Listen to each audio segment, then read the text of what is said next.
Hey everybody, Charles for HumbleMechanic.com.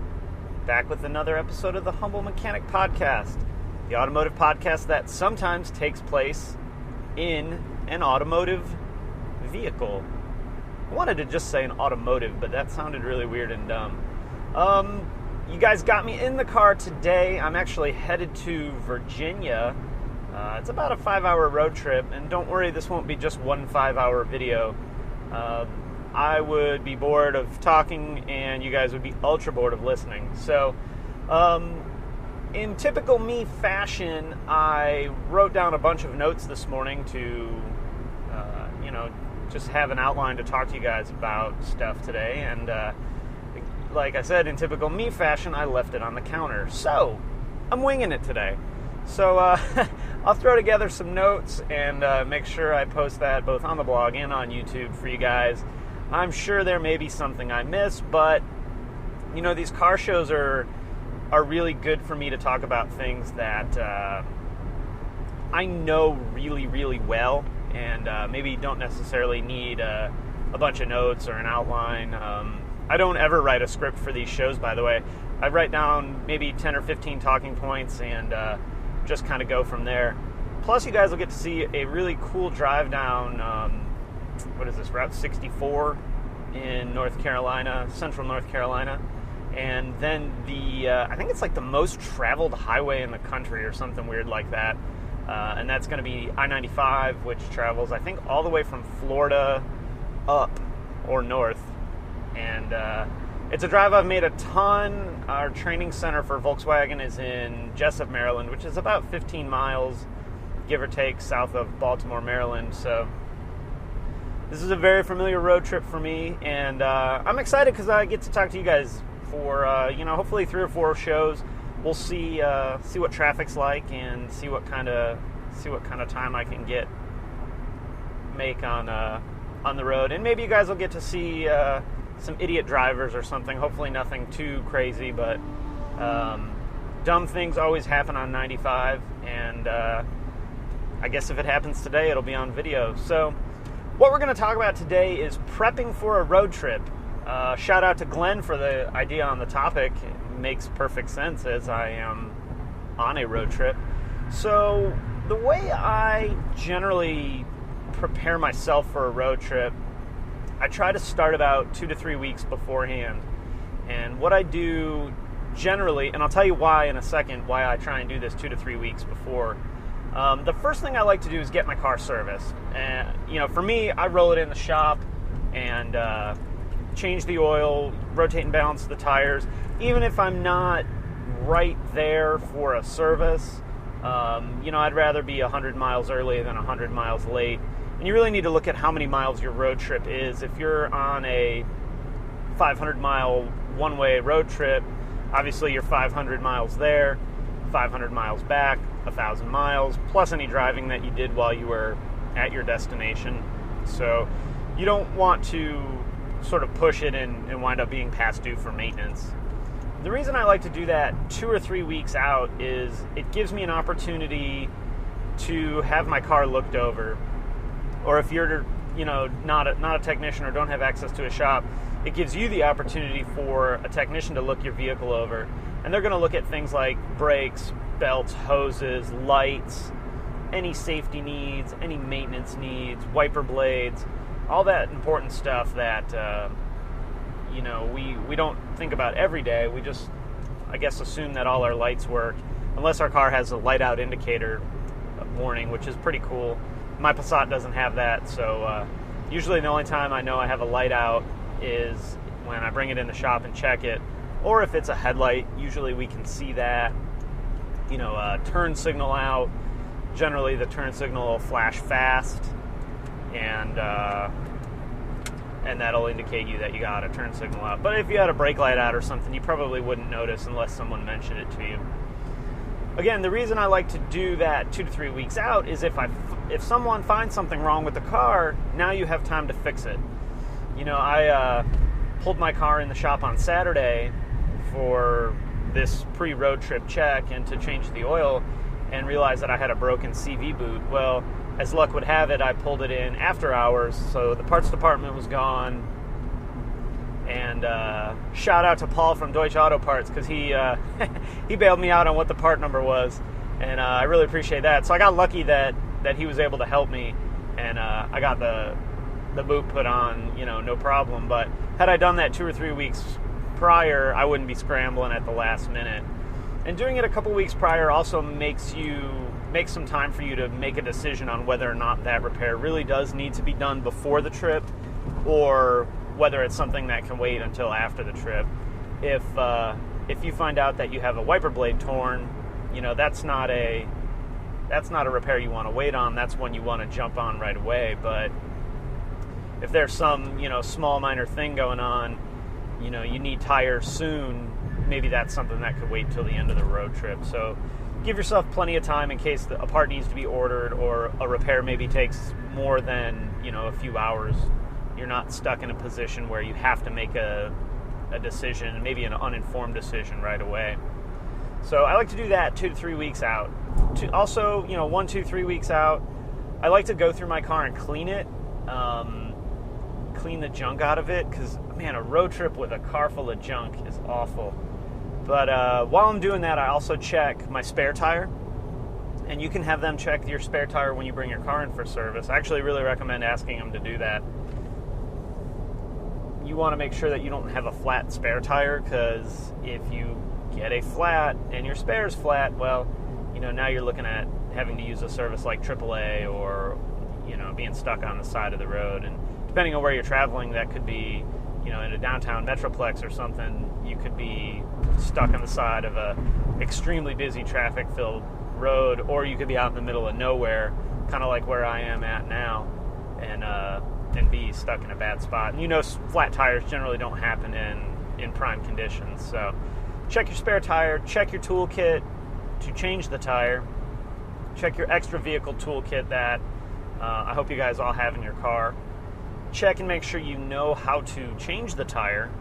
I'll put a link to the video I did on Volkswagen spare tire changing. The jack on this kind of car is pretty interesting, and if you've never used it before, it can be quite challenging. But it's easy once you've done it, but it can be quite challenging, especially when you're on the side of the road, on the highway, in the middle of a road trip with the kids screaming in the back, trying to change a flat tire. That's probably the most common one. Breakdown cause would be tire issues. Oh, make sure that they test your battery too when you bring your vehicle in for service.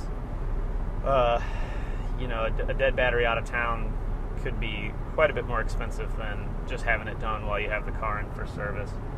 So that's kind of like the 1 to 2 week out thing. Again, it gives you more time in case you got to order parts, make decisions on repairs. Had I done that and followed my own advice, I wouldn't have been so mad about having to change a CV boot on my car at like 7 o'clock on a Saturday evening.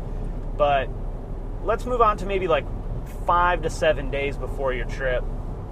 This is when I like to do my route planning.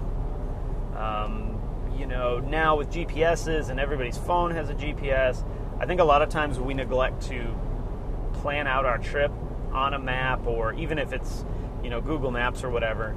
But I like to plan that trip out that way so that I can look for alternate routes. A lot of times GPSs aren't up to date with the newest maps, so that'll be another thing that you can sort of compare when you do Google Maps versus just jumping in the car, mashing in an address to a destination you've never been to, and hoping for the best. Plus, GPSs don't always take us the fastest route. It'll get us there, but it may not be the best way. So looking at a route, however you say it, on a map can, maybe give you an idea of a shorter way to take.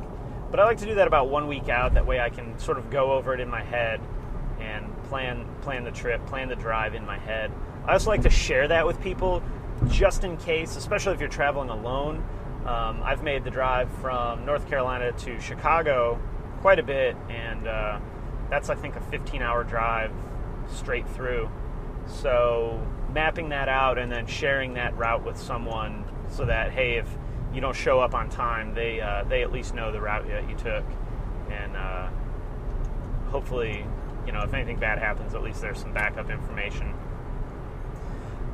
At this point, I also like to go through my documentation kit, which would be simple stuff like your registration, your car insurance, make sure all that stuff's up to date.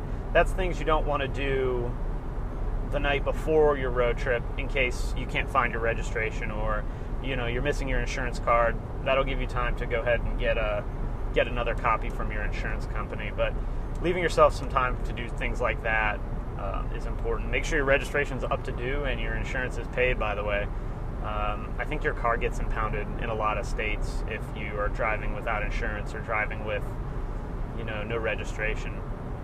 This 1 or so week out is actually another good time to go through and do another quick safety check. Check your lights, check your wipers. Hopefully you have already had your car serviced, so that's not an issue. But a light bulb can go out at any time, so do a quick safety check on that stuff too. Again, make sure your jack is there, make sure your tool kit is ready to go,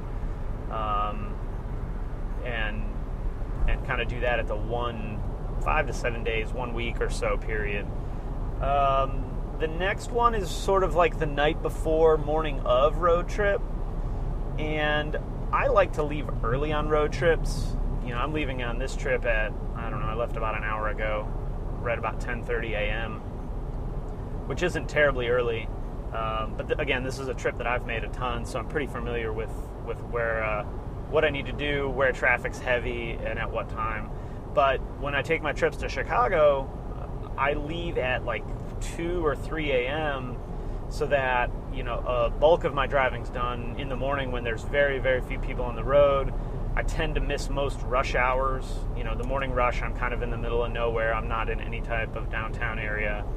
The 5 o'clock rush, I usually roll into Chicago suburbs, usually about 4 o'clock, so I tend to miss that. So it's a really good time for me to leave and get to get a bulk of my drive done before there's a million other cars on the road. So do your safety checks again the night before. I like to also load the car up the night before, and that gives me another opportunity to go through and make sure I have everything packed.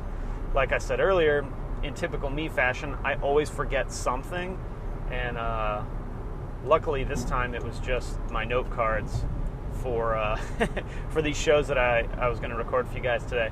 But have a checklist of what you need to bring. And actually, that's probably something you want to do all the way back at the 2 week before your trip mark, is write down a list of everything that you need to do, all the stuff you need to bring, and sort of check them off as you go.